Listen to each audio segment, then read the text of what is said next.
Good morning, everyone. Welcome to today's hearing, the Technology and AI Fight for the 21st Century Operations in the Department of Defense. Since the start of this Congress, the Armed Services Committee has held 9 hearings dedicated to driving change in DOD through adoption of new technology and pivoting to an innovation-first posture. No one obviously expects the Pentagon, the largest bureaucracy in the world, to turn on a dime. It's an aircraft carrier, not a little Corvette. But I don't think any member believes the department is moving with the speed, force, or unity of action necessary to get our warfighters what they need. We've established that national security in this century is contingent on rapidly embracing new technology, experimenting, iterating, and pivoting from a platform-centric combat to network-centric warfare. And yet, there doesn't appear to be as any adversary as formidable as the change-resistant culture in DOD. My hope for this hearing is not only to hear about your plans for the coming fiscal year, but more so to understand the precise obstacles and barriers to reform that you've seen, that you've encountered on a day-to-day basis. And as I've said before in this room, for those of us who attend the Reagan National Security Forum every year, you can almost like copy and paste the speech that the Secretary of Defense gives there. It's all about, we're gonna kill the Valley of Death, and we talk about it, and the same people have the same conferences, and then it doesn't actually get any better. So, put differently, why it seems to this committee that a year later, the implementation of policies we've passed and the directives on AI, zero trust, and software integration from your bosses seem to have made little progress. And I assume we all agree that speed is essential, and I hope that this hearing fosters an honest conversation about what's holding you back, what you're doing to go faster. We're very pleased to have before us John Sherman, the Department of Defense's Chief Information Officer, Dr. Craig Martell, the inaugural Chief Digital and Artificial Intelligence Officer, and Lieutenant General Bob Skinner, the Director of the Defense Information Systems Agency and the Commander of Joint Forces Headquarters, Department of Defense Information Network. Generally, you get the award for longest title after your name. And I will note that this is Dr. Martell's final appearance before the committee, having announced last week that he's set to depart his position on April 15th. And before hearing from the witnesses, I yield to the ranking member for any comments he may have. Thank you, Mr. Chairman, and thank you for your bipartisan focus on how we make the department more innovative, agile, and capable of adopting the latest technology and software and working with the private sector to remain the most innovative military in the world. I hope at today's hearing we can explore not just what the department is doing, but what more flexibility is needed and how we can have greater agility.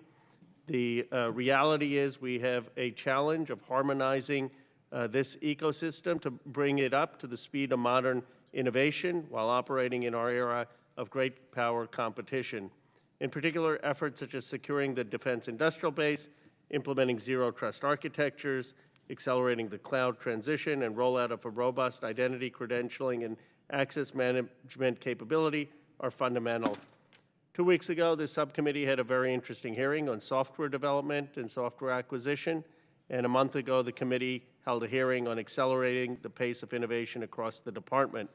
As we approach the end of this term, I guess what would be helpful to me is a few, 2 or 3 very concrete recommendations, particularly of what the committee can do or needs to do legislatively to help with making the department more innovative. Is it at this point that Congress has done everything it needs to do and it's more a matter of implementation, or do you see a role for the committee to continue to do more legislatively, and if so, what would those recommendations be?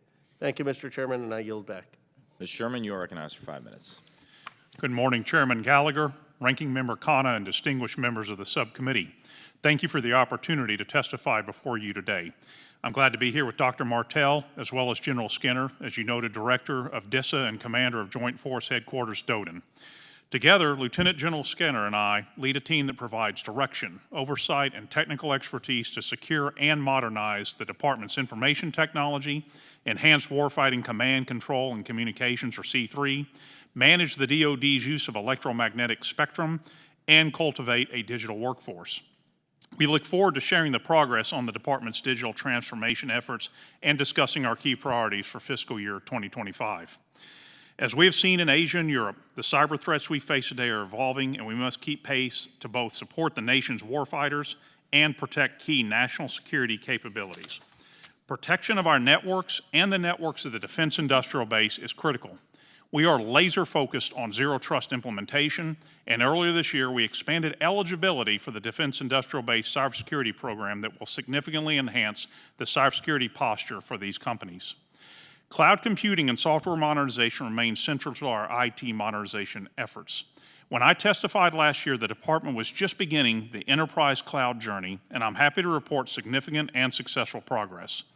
Through the Joint Warfighting Cloud Capability, or JWCC, DISA has successfully awarded more than 47 task orders over the last year and over 50 more in the pipeline right now. We also publish DOD guidance to streamline cloud contracting and reduce contract sprawl across the department. In today's environment, and as you all focused in on your hearing last Wednesday, it is critical more than ever that we provide DOD personnel with secure and resilient software when and where they need it. We recognize the urgency of this issue and are working hard to ensure we are successful. Our software modernization strategy and ecosystem of more than 55 software factories are transforming the way DOD develops and delivers this force multiplier. This requires changes to our processes, policies, workforce, and technology. Accelerating the authority to operate, or ATO, and strengthening reciprocity are absolutely key to this effort. Just as important as the software is the ability to operate in any environment. Our adversaries have spent decades investing in capabilities to make the best use of electromagnetic spectrum, and that is critical to defend the nation. However, we also understand the increasing commercial demand for spectrum and are working with the White House, Department of Commerce, and other interagency partners to explore ways to address increasing federal and commercial demand for spectrum access without compromising national security. 5G is also critical to both DOD and civilian industry. Last fall, my office became responsible for this mission, and we are accelerating the deployment of 5G on military installations, advancing enterprise capabilities, and addressing resource requirements. Each of these missions and others are critical to our warfighters and would be impossible without the right people. This past year, we laid the foundations to enable DOD to grow a dynamic and innovative workforce needed to succeed in the 21st century. Our implementation of the DOD cyber workforce strategy is ongoing to ensure we work with industry to recruit and retain the right people with the right skills for the right jobs.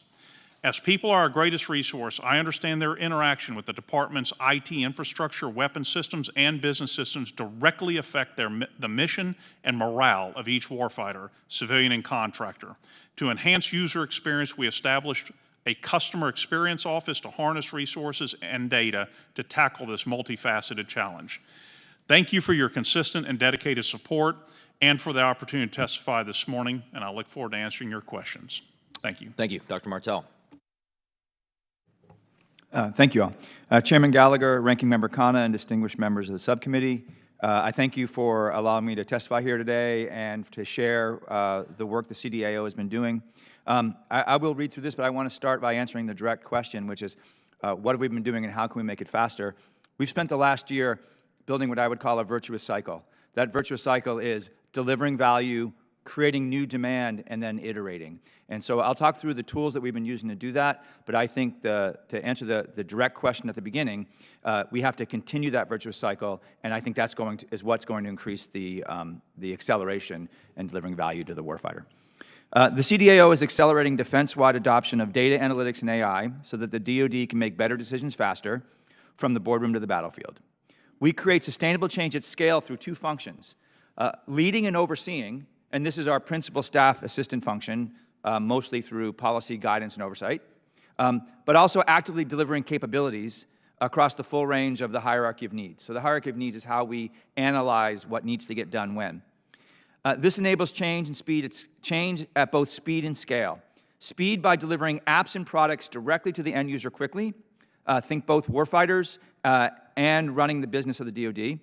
And scale by delivering platform and services to allow builders at the edge, the owners of the problem, to best solve their problem. So think about it this way. We're a centralized organization. If our job is to build all of the AI of the department, that does not scale. We'll build onesie, twosie solutions. And we are tackling very large individual solutions. JADC2, for example. We can talk about Harbinger and other things that we've been working on.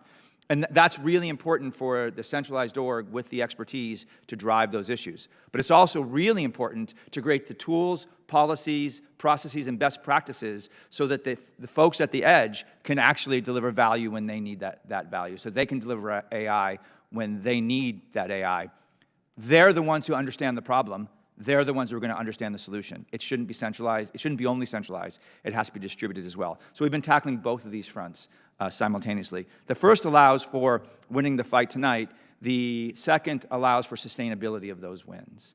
And we do this, as I said, through the hierarchy of needs. The hierarchy of needs for us is that you got to get the data right. So the lowest layer, the foundational layer is, do we have the right data? Is the data accessible? Is the data understandable? And can people use that data to build apps that provide solutions? So think about a separation between data and apps. The next level above that is simply analytics and metrics. That we've spent a great deal of time this year getting people to move from effort-based metrics to outcome-based metrics. And that's allowed for the running of the department in a way that we haven't seen before. So every monthly meeting with the deputy, there's a dashboard with the metrics for that principal staff assistant and how well they're doing. And gathering the data for that has been significant. And on the top of that is AI, because without metrics to know how well you're doing, because remember, AI statistics at scale, you measure the past to predict the future. You have to know how well you're predicting the future. To do that, you need the metrics to measure yourself against it, and you need the quality data. So this hierarchy of needs, combined with our agile approach, is how we're going to drive this sustainable change through our virtuous cycle. That's a bunch of buzzwords, but what do I mean by an agile approach? We've had major success on CJADC2 this year, in particular by having data owners and industrial software engineers sitting right next to warfighters, literally in the room. And as those warfighters need something new, the data owners go find that data, and the software engineers change the software, and it's delivered within days. This sort of iteration, this sort of agile iteration is what's going to continue to drive that virtuous cycle. So we deliver by learning by doing, shipping fast and iterating quickly with warfighters, and I said developers sitting side by side. This is done on real networks with real data to learn and deliver for real warfighters fast. And we couldn't have done it without working closely with our industry partners. And we've used a lot of the tools that you've given us to be able to build contracts fast and to procure their services very quickly. So CDAO looks forward to working closely with the subcommittee on these issues and others as we scale DOD's current and future use of data analytics and AI for national security. Thank you. Thank you. General Skinner. Good morning, Chairman Gallagher, Ranking Member Khanna, and distinguished members of the subcommittee. I am honored to be here today and represent the approximately 19,000 personnel who support the missions of the Defense Information Systems Agency and the Joint Force Headquarters Department of Defense Information Networks.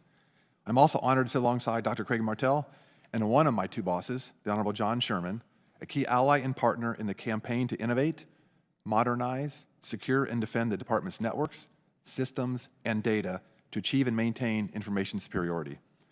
Each day, we are energized and focused on ensuring the Joint Force is in a position of advantage against any nation or group that desires to harm us or our allies as we set the globe in the cyber domain. Along with our key partners within the federal government, allies, industry, research, and academia, we continue to leverage lessons learned from the ongoing conflicts in Ukraine and Gaza, the nefarious activities of our pacing threat, the People's Republic of China, and global cyber events to strengthen our digital technologies and forces. Through the support of this committee, we have made significant progress over the last year and look forward to highlighting our future plans. Resiliency, agility, survivability, and velocity are key tenets in describing our initiatives, starting with our department's flagship Joint Warfighting Cloud Capability Contract, which was awarded in December of 2022, and provides access to multiple global cloud fabrics that ensure our warfighters can conduct operations anywhere in the world. Along with the 47 task orders Honorable Sherman mentioned, we have also successfully deployed an initial overseas cloud capability in support of Indo-PACOM missions. Recently, we also kicked off a pilot the Joint Operational Edge that will deploy hybrid cloud capabilities to remote locations across the globe. As discussed in the hearing you held earlier this month, it is critical that we ensure that DOD personnel have secure and resilient software regardless of where they are located. We continue to develop agile and modern software development methodologies with templates, tools, and automation in our software factory integration platform, which is available to the department. Equally important to operational software availability is our perimeter defenses. We have 2 key pilots ongoing with commercial companies that are increasing our ability to see and counter adversary activity, which are increasing each and every day. Along with these activities, we are lockstep with the department's Zero Trust strategy through our Thunderdome initiative. In 2023, we deployed Thunderdome to 15 sites on classified and unclassified cyber terrain, and will accelerate deployment to more than 60 sites this year.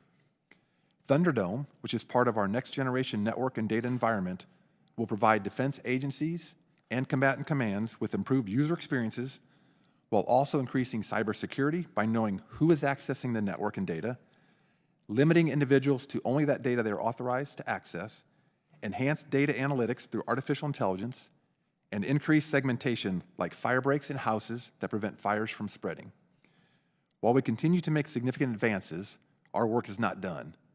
Leaning forward, I believe our new strategic plan, outlining the agency's fiscal year 24 to 29 goals, sets the North Star to enable best value capabilities to our department and our warfighters. A final area to highlight is our commitment to no-fail missions, such as the National Leadership Command capability. Within our strategy, DISA will deploy an integrated, multiple-level, secure voice and video communications and conferencing capability to provide direct support to senior leaders, including the President, Secretary of Defense, the Chairman, and the Nuclear Command and Control community. None of these initiatives are possible without our bold, innovative, and critically thinking workforce. In line with DOD's cyber workforce strategy, DISA has released our Workforce 2025 strategy that outlines key objectives to recruit, retain, and professionally develop our team to ensure the right personnel with the right skill sets are in the right positions. Our overall readiness, strength and resilience, and warfighter success relies on the strong support that this subcommittee has provided for many years. I am grateful for your support and the opportunity to testify this morning. I look forward to your questions. Thank you. Thank you. We will now move to questions. Dr. Martell, INDOPACOM has pieced together the Joint Fires Network in the absence of a JADC2 solution or operational capability. How would you elaborate on how your organization, what you've done to contribute to the JFN? Absolutely. And by extension, INDOPACOM Command and Control. I guess put differently, how do you see the Joint Operating System and CDAO's JADC2 efforts fitting into the JFN? Yeah, thank you for the question, Chairman Gallagher. We work hand in hand with INDOPACOM, with ARNI and INDOPACOM, with research and experimentation, and INDOPACOM on JFN. The underlying data layer, which drives the right data to JFN to be able to make the decisions, to be able to close chains, comes from the CDAO. Some of it was theirs already, but they needed a whole bunch more. We have a team that sits with them, and when they need more data, we help find that data, we help deliver that data, and we help make sure that data is there at speed and scale so that they can use it on a regular basis. So they were a key part of our last guide experimentation, and it was at INDOPACOM, and the success and some failures in that experimentation was due to that partnership. I'm happy to go into deeper about exactly what worked and what didn't work in the closed session, but we're tightly aligned. Can you elaborate, taking a step back, just elaborate for us lay people on the difference between the Joint Operating System and the data integration layer? I would say the Joint Operating System is part of the data integration layer. So think about the data integration layer as 2 major components. A catalog to help you find where data is, and APIs that allow that data to be served. That's really what it is. And that data has to obviously sit on a cloud somewhere, so the work with CIO is really important there. So the data is in the right cloud place. The data has an API that allows an application builder to access that data when needed, and it's discoverable. And not only is it discoverable, when it's discovered, it's understood. So there is metadata that describes what that data means, how that data is used, and how that might be ingested into an application that's being built. JOS does specific things that had originally contracted them for, and they are now part of that data integration layer. They have data that they're providing.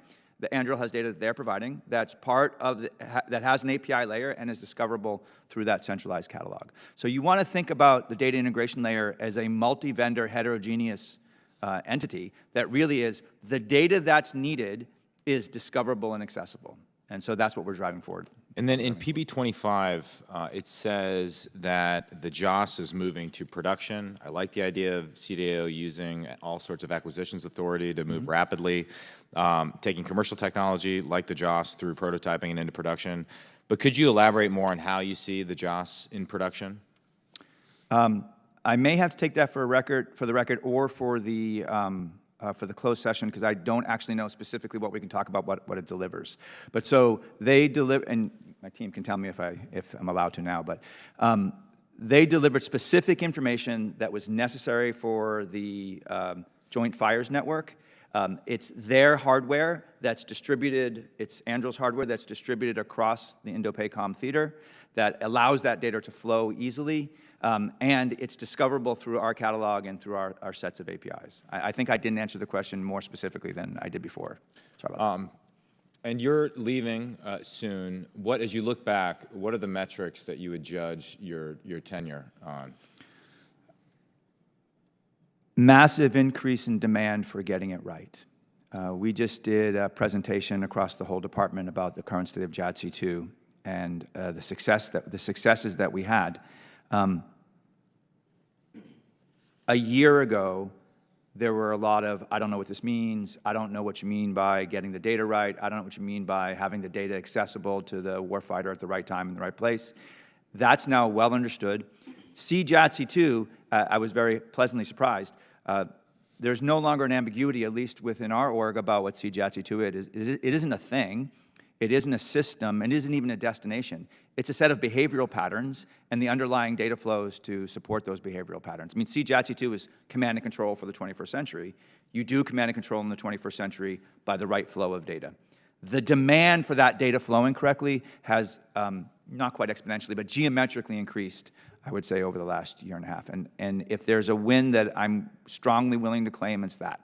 And in the 7 seconds I have left, how would you respond just to the articles about the poor command climate surveys? Yeah, I think that's great. I mean, that's a great question and a really important one. We did a very hard task. We took 4 organizations, we merged them to get 4 with very distinct cultures, and we had to break a lot of expectations in doing that. There were lots of people who wanted to do particular things, and we said, yeah, no, we're going to look for economies of scale, and we're going to do these things instead. That's a monumental task for any merger and acquisition, and it's going to upset some people. We've worked really hard over the last year to work with some industrial partners on getting our culture right, on making sure that our teams are being heard, that communication flows better. We did sort of bias execution, maybe to the expense of communication with our people in the beginning, and I own that. I'm looking forward to next month when the new Pulse surveys are released, because I feel confident that they'll say good things. Thank you. Mr. Khan is recognized for 5 minutes. Thank you, Mr. Chair. Dr. Martell, I see that you worked at Dropbox and Lyft before your service to our country. Can you describe some of the collaboration with the Silicon Valley technology companies that you have and how that can improve? We couldn't have done the job without a tight partnership with key companies. Palantir is one, Anduril is another, Databricks is another. Almost everything we do, and then all of the cloud providers. So Google, Amazon, Oracle and Microsoft. Thank you, John. Please keep listing companies in my district. No, I'm just joking. I think every Silicon Valley company's in your district, right, Chair? So we couldn't have done it without them. We spend a great deal of time talking to the leaders of those companies to get buy-in for the story that I'm telling you now. What I tried to do was take best practices from Silicon Valley, which is really the data is more important than the app. The data has to precede the app that's on top of it. It's not more important, but it has to precede. Quality data has to precede the apps that are on top of it. Quality data has to precede AI. It's logically inconsistent otherwise. And so I vetted this view with all of my colleagues in Silicon Valley. I had many conversations, not just with the big companies, but also with lots of startups, to make sure that they were on board and that they would be willing to engage as we built out this multi-vendor, heterogeneous data integration layer that would allow for a separation from data from apps. Thank you. Are there things we can do to improve the collaboration, or do you think it's in a pretty good place? Well, I think we still have some work to tackle. I think DIU, the Defense Innovation Union, is doing a really good job at tackling those. Doug Beck is a really strong hire, and so I'm really glad he's on board. You know, I've seen an increase in the way we've been interacting with small businesses, for example. Because of the marketplace we've built through Tradewinds, we're now up to 65 non-traditional company contracts. We're up to 75 small business contracts, and many of these are done in 30 to 60 days. So and that's because of the authorities that you all have given us. So we're seeing some growth, we're seeing some inertia increase, but we need that to continue. I mean, I think the biggest takeaway, and actually, if I'm candid, the thing that I feel best about is at the end of my tenure, people are demanding more of what we're trying to do, and faster. 100% agree, faster has to happen. 100% agree. But I think it's now clear what has to happen faster, which is getting the data right, having the data flow correctly, being able to integrate with companies as quickly as possible. And it shouldn't be something that we build. It has to be multi-vendor, heterogeneous. Dr. Martell, I also see that you have a computer science PhD degree from the University of Pennsylvania. Now, many people rightfully have been concerned about anti-Semitism, and there's no place for that on college campuses, but some of the rhetoric in this building has gotten pretty excessive. One member of Congress said, I want to start defunding these universities and the rot in higher education. Could you talk about what it would mean for our national security and our ability to have a lead in AI if we just started defunding MIT, University of Pennsylvania, Harvard, and many of these universities? Thank you for that landmine question, Ranking Member Khanna. I think it's a tough call. The environment of a university, in order to be effective, has to allow for everyone to be able to think freely. But I do agree that if we don't continue to fund STEM the way we need to fund STEM, and continue to fund the technology in the way that we need to fund the technology at not just at top universities, but at all universities, then that's going to put us behind. So continuing to fund has to be the case. I yield back, Mr. Chairman. General Skinner, are you a gamer? No, sir, I'm not. No Madden, no like My EA son Sports, Call of Duty? My son is, but I'm not. I'm not either. But it seems as though a lot of our service members are. I mean, I've seen a lot of these USOs, they're building all these great gaming complexes, and I took interest in a report that we were feeding some of the StarCraft 2 game models into an integration with ChatGPT. And this piece, AI surpasses humans, U.S. military ChatGPT outperforms in war scenario planning. And I guess what they did in this case was they told ChatGPT to function as an assistant to a military commander in this engagement. So I imagine like an AI Dwight Schrute, assistant to the regional manager. But it turns out in changing conflict dynamics, the military assistant turned out to be quite capable. So Dr. Martell, you seem to have some familiarity with this circumstance. What can we learn from the integration of gaming models, AI, and military strategy? So I'll talk less about gaming because I'm not a gamer, but about how we might effectively use tools, generative AI like ChatGPT. We've been working really hard to figure out where and when generative AI is going to be useful and where and when it's going to be dangerous. The danger is it's extremely difficult. It takes a very high cognitive load to validate the output of this model. And so there's a very large demand signal for AI to replace experts and allow novices to replace experts. That's where I think it's dangerous. Where I think it's going to be most effective is helping experts be better experts, or helping someone who knows their job well be better at the job that they know well. I don't know, Dr. Martell. We're all on the front end of this wave, but I find a lot of novices showing capability as experts when they're able to access these large language models. So if I can, sir, I think the reason is it's extremely difficult to validate the output, right? So as long as there's a way, and I'm totally on board, as long as there's a way to easily check the output of the model, because hallucination hasn't gone away yet. There's lots of hope that hallucination will go away.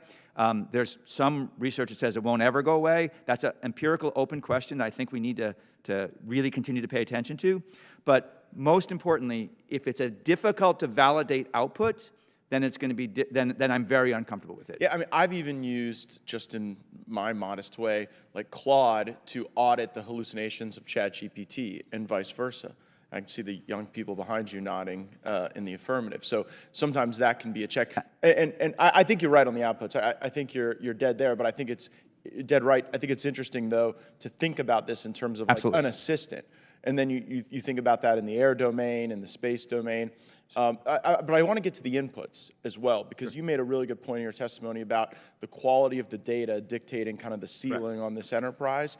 And I envision a circumstance where we're in this room marking up the NDAA, and there's a big fight among all the lobbyists for the defense contractors about who owns the data. Right? And just as we see in the large language models, the New York Times and these entities saying, well, you trained on our data and our stuff, and so we have some ownership interest in the work product that comes out. As you depart government service onto something else, what advice can you give the subcommittee about how to have as much of that data open source and acceptable, so we don't have a circumstance where like Lockheed Martin is saying, well, we have to protect our source code on the F-35, and back to that circumstance. So I think the right tactic there is to separate stovepipe solutions, which really are data all the way up to the end user, into two layers: a data layer and an app layer, an application layer, and then create two separate marketplaces. So the app marketplace makes perfect sense. You guys get it. Who's going to open my Word doc? Is it going to be Google, or is it going to be Microsoft, or some third party? That's the app layer. But then the actual word processing doc is the data layer. But you can also build a marketplace in the data layer. If Lockheed Martin had invested a great deal of IP and work to building out that data layer, well, maybe we pay them for access to that data, and figure out interesting contracting ways where they can actually make money selling that data, not just to themselves, but to other app builders, but require that data be accessible. So I really think that's a really important point. I hope we are able to get back to it at some point, because what I worry about is they'll create the cost of that data as so cost prohibitive so as to vertically integrate all the features of the contract. And Mr. Sherman, who testified about contract sprawl earlier, I think is acknowledging that we're going to have to confront that, and I think it's a sticky wicket. I think that's right. Chairman, I yield back. Thank you, Mr. Chairman. Mr. Chairman, I co-led the legislation to establish 988, the new National Mental Health Hotline. And in the first year and a half, calls are up over 50%, texts are up over 1,000%, literally saving thousands of lives. The Commandant called me last year to share what he's heard from Marines about what a difference it's made in their lives and their units. I know the leadership of the department is working on reducing our shocking number of suicides, and one straightforward way to help is to simply make sure that 988 is dialable from all DOD phones. It's a legal requirement that you can dial 911, but not yet 988. So what can we do to make sure we get there? Congressman, first, thank you for sponsoring that legislation. As Secretary Austin has said, mental health is health, and this is imperative. So within the Department of Defense, we have validated its use in the Pentagon, Fort Myer. We even called it from my office to make sure, because I'm going to be honest, the first few times we were doing this, to make sure you don't have to put a 9 in front of it or something like that, to make sure it could work. So working with General Skinner with his DISA hat on, and also personnel and readiness, making sure that that guidance is out there. We're going to continue to validate, and I want to make sure I'm clear on this.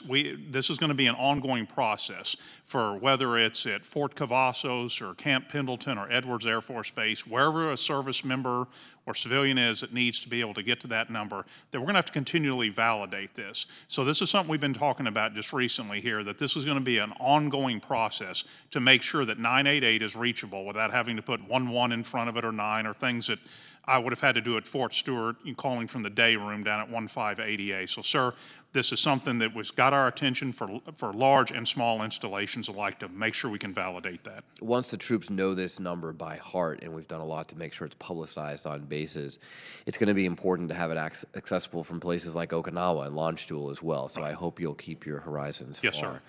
sir. Dr. Martell, thank you very much for your time with the department. We all clearly agree that we need to invest in AI capabilities for the future. And we also understand, as you said, that AI is dependent on data. It's kind of insane to me that American taxpayers have spent more money on the J-35 than any defense system in history, and yet we download its data from many missions and literally throw it out because we don't have a place to store it. When is this going to stop?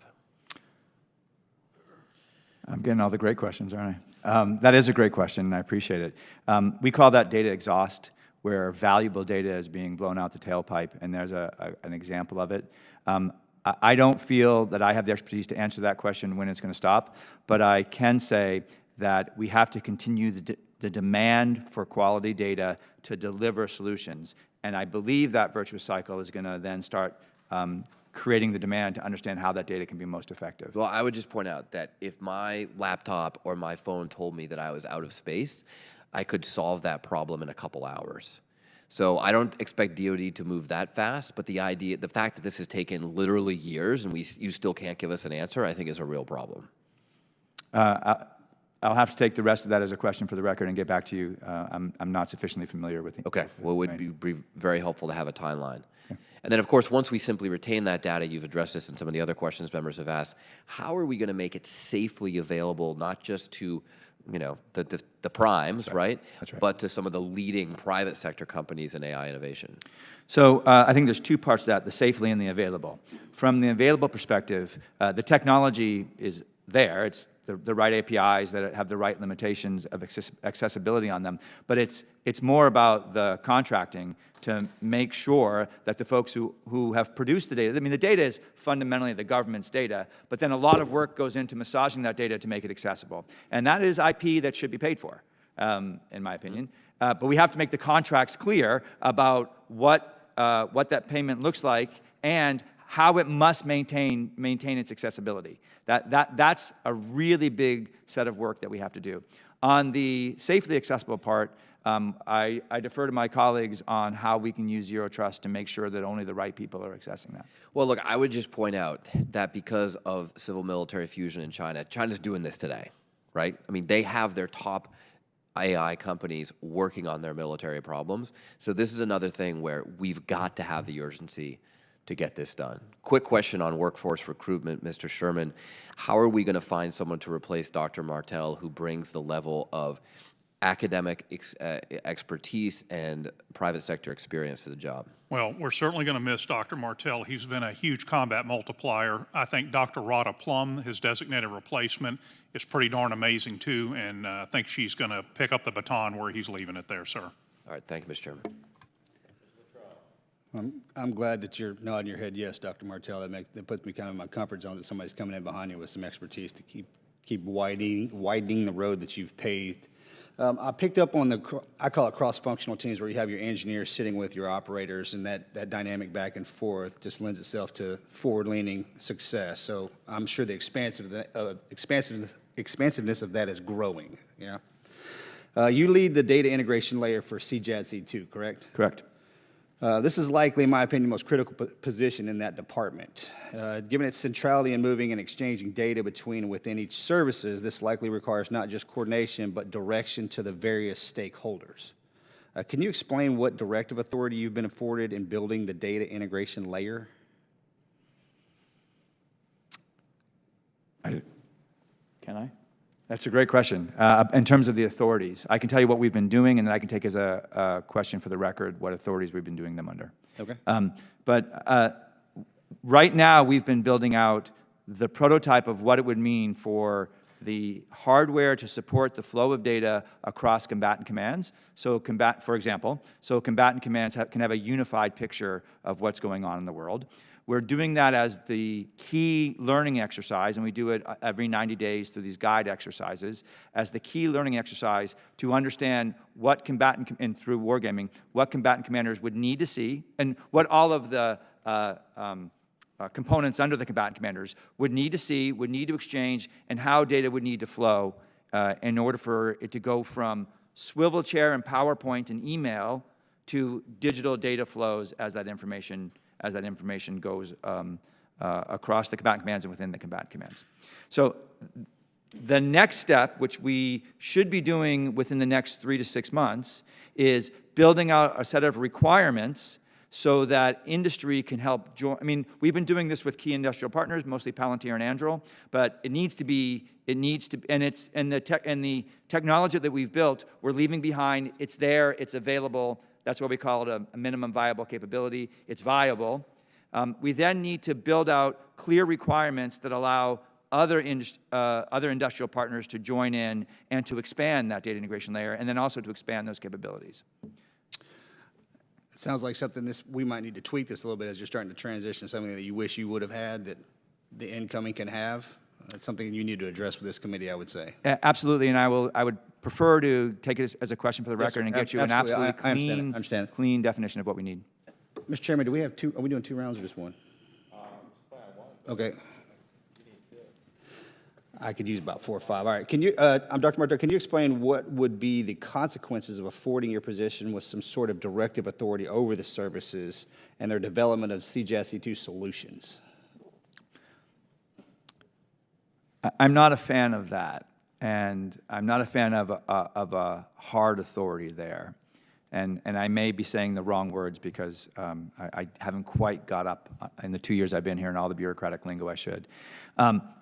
I think the services understand, in general, let me just say in general, the center should provide oversight and policy and best practices. The edge knows their problems best. So solving the problems from the center and imposing it upon the edge, I think, is dangerous. It's going to create one-size-fits-all solutions that don't. You should write that down and put it on a plaque so we can hang it in every room in this building. I'll take that as an activity for the record, sir. Okay. That was a joke. We're not really going to do that, guys. And the services understand what they need better than OSD is going to understand what they need. But there does have to be authority about the interface. So data is going to have to go down into the services, and the right kind of data is going to have to flow up out of the services. So where we've been spending our energy with the services, say Project Convergence or with Overmatch, is figuring out how would that data flow. We still have the policy questions or the workflow questions about what data should flow. So I actually see what we've been doing, to be clear, is putting the tech before the policy. The tech to allow the data to flow is going to force the right questions. What data should flow? Right? We can't answer Title 10 and Title 50 combinations a priori. We can't just start with that. We have to watch the data flow, and then there's going to be an increased demand for data to flow and the right data to flow. And then we can say, well, now that's a policy issue that we can tackle. Or that's a small version of the policy issue for just that one piece of data. That's the way that the change is going to happen. The change is not going to happen, my very strong opinion, the change is not going to happen by some large a priori view, philosophical view of the way the world should be, and then trying to implement that. Okay, thanks, sir. Dr. McCormick. Thank you, Mr. Chair. I find it fascinating. We just had our first AI task force meeting just 2 floors away from us, literally right in line with us, and there's so much focus on this technology right now. It's just unbelievable from every aspect of whether it be cybersecurity, defense, mechanical applications, labor force, education, law, and what do we consider legal, and how do you verify facts, and then of course our security. this is such a comprehensive issue right now that everybody's focused on right now. I'm just going to kind of dive on some more broad scope so you can give me some more insight to how you're approaching it. Dr. Martell, much like the computer power and data storage capacity, artificial intelligence advances at an increased rate right now, obviously exponential rate. What challenges does this rate of acceleration, in other words, as we're trying to keep up legislatively and regulatory-wise, what does this acceleration create for integrating data, artificial intelligence, and digital solutions for the DOD and how it applies, like just trying to keep up with this pace? So it is remarkable, and I will say in my 30-year career, this is the most exciting time to be an AI expert. The science has been really remarkable, even just the last 5 years, but if you go back 15 years, it's been amazing as well. I don't know if the science supports the marketing, though. So I think one is to be skeptical is the wrong word. I'm very bullish on this technology, but I think it's important to be skeptical about or to verify, to trust but verify, if I can quote someone, the claims of the marketing. So that's one. Number two, I think it's extremely important to not see this as a monolithic technology, which is how it's sold. Get this thing, if we have it, we win, and if they have it, we lose. I think that's fundamentally flawed. It is neither a panacea, nor is it a Pandora's box. So if we have it, it doesn't mean every problem we want solved will be solved, and if they have it, it doesn't mean every fear that we have will come to pass. We always have to think about it on a use case by use case basis, as we always had with any technology. So the reassurance is, it's just a technology. It will work in some use cases. It won't work in other use cases. We have to have quality data and evaluation metrics to be able to say it's working now or it's not working now. So I get extremely frustrated with my colleagues in industry who pitch it as magic. I actually think that's the case often. But then when you ask them about the use cases, they have a clear set of small use cases that they know how to measure and are effective. Information retrieval via RAG, or first draft generation, or a number of things which we all feel fairly confident are working well.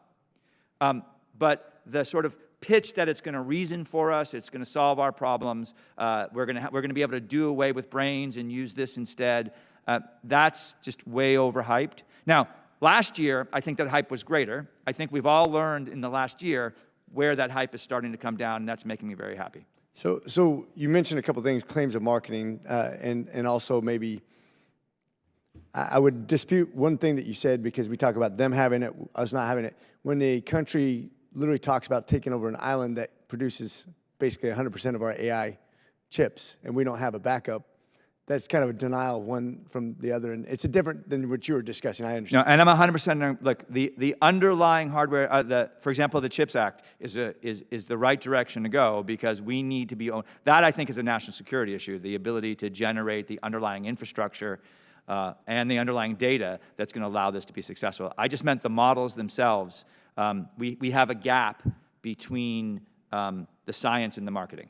And one of the things our organization has been doing in Task Force Lima is trying to rationalize that gap. We're building what we're calling a maturity model, very similar to the autonomous driving maturity model. So, level 1 through level 5 autonomous driving. That's a really useful model, because people have claimed level 5, but objectively speaking, we're really at level 3 with a couple folks doing some level 4 stuff. As an ER doc, I'm all for kids not driving in cars, figuring out how to do it safely. But I will say, from a military aspect and my military experience, I'm very concerned about the kill chain and what it can mean to us when we have disruptive Chinese technologies that are literally competing with us at this cybersecurity level that really worries me the most. I don't know. Sir, I'd like to, if I could respond. I'm 100% in agreement. So I'm not saying we don't have to worry about specific use cases. We do have to worry about specific use cases. We just shouldn't worry that it's monolithic.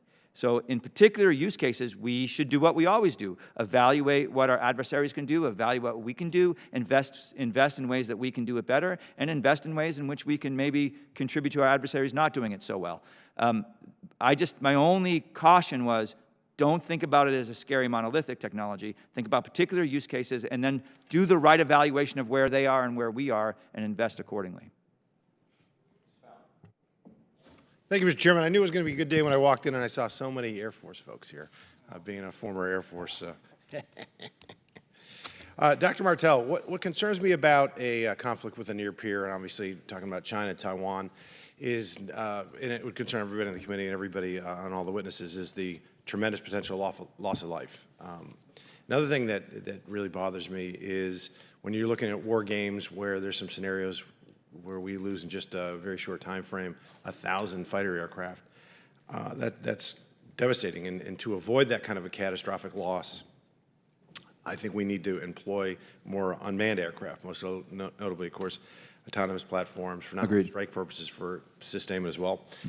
To do this, the DOD needs to not only invest in hardware, but of course, software, probably even more importantly, the software. So that exits in the commercial space, but companies like Amazon don't have the requirement to operate in GPS-denied environments like the military. So the question I want to ask you is, what do you think the significance of autonomous unmanned air platforms will have on helping us win a future near-peer fight, and are we doing enough to get where we need to be?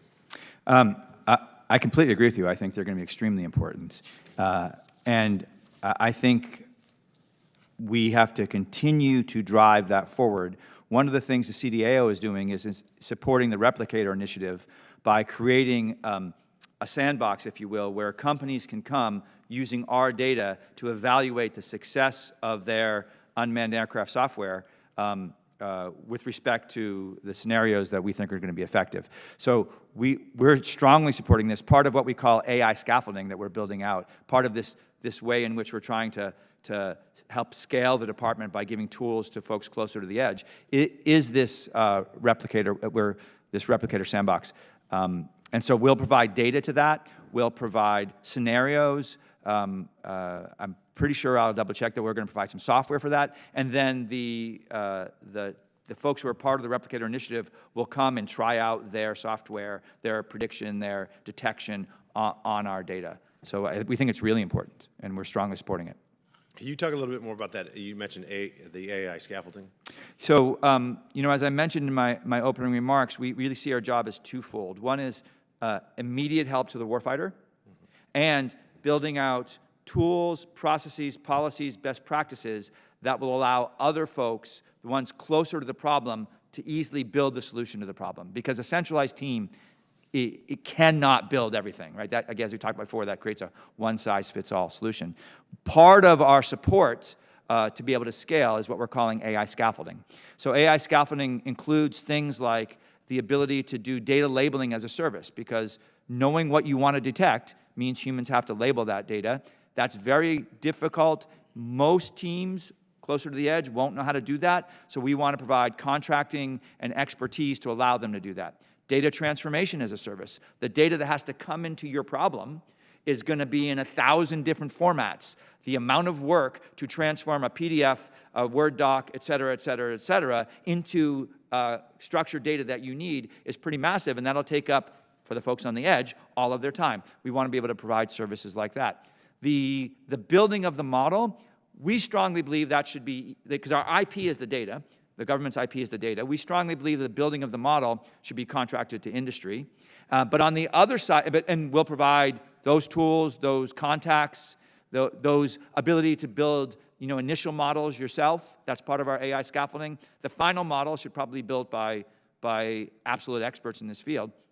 And then on the right side of the model building, we think very hard about model monitoring. So one of, I think, the biggest issues that industry just started tackling, I'd say 5 to 10 years ago, and government's behind on is, after we ship a model, does it continue to bring value? Well, remember, AI is statistics at scale. We gather data from the past to predict the future. In a warfighting scenario, the future changes. It doesn't look like the past. So a model trained on pre-warfighting scenario is going to start to degrade as the world changes in a fight. How do we measure that degradation? How do we retrain to get that model back up to where we need it to be? So that's the model monitoring piece. And I wish we had gotten further on that in the 2 years I've been here, but that's going to be my biggest charge for Dr. Plum, is really focus on how do we model and measure the value of models over time. Right now, And it was this way in industry 5 years ago. They're shipped and we forget. They're shipped and we continue to believe. We don't forget, we just continue to believe. So our contracting, for example, should include model monitoring. The way we deliver the model should include the ability to monitor it. And so we've done a lot of thinking about this. We need to move out faster on actually executing on it. Okay. Thank you, Mr. Chairman. I yield back. Great. We will now go into the classified session, which will be upstairs in 2337 Rayburn. I know there were a variety of questions that were not answered because of classification, so we look forward to getting into those, and we'll see you up there in a few minutes. With that, the unclassified portion, Mr. Chair.